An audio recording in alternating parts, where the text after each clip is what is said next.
I've got so many notes that are in front of me, and aside from the video structure that's in front of me, literally there's a lot of stuff.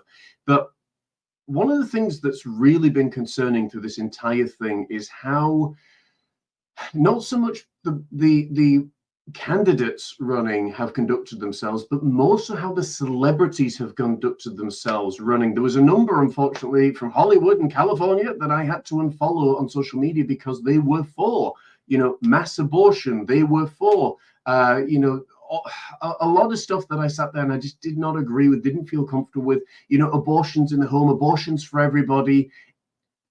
We've covered this in other shows. We are going to cover this on today's show as well. But I find it's really, really important. Why else were people in tears over this stuff? Well, as you're going to see from Dana White momentarily, I think they have good reason to be upset because of the media. You know what's going to happen if Kamala Harris wins the election?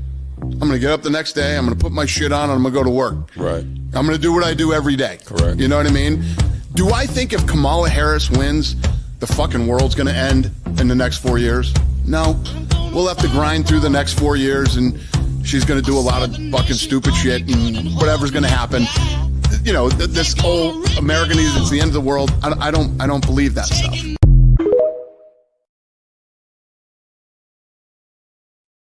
So obviously, Dana White, myself, don't believe the world's going to end. However, there are some people in this world that are more emotional, that are more susceptible, that have lived through horrors in their life, that have got real horrors in their lives, that this kind of thing really shakes them.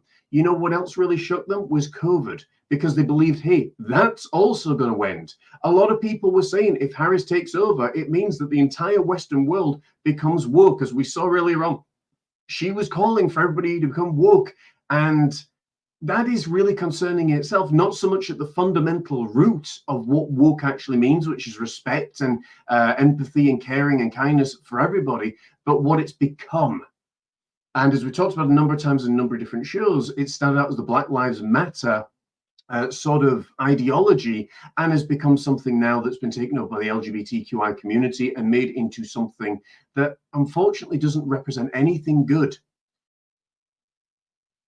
Whoever won, whether it be Trump, whether it be Harris, everybody, I fear, or how do I put this? At least one person on both sides of the coin was terrified they were going to lose their values. If Harris won, people were terrified, well, Christmas isn't going to exist anymore.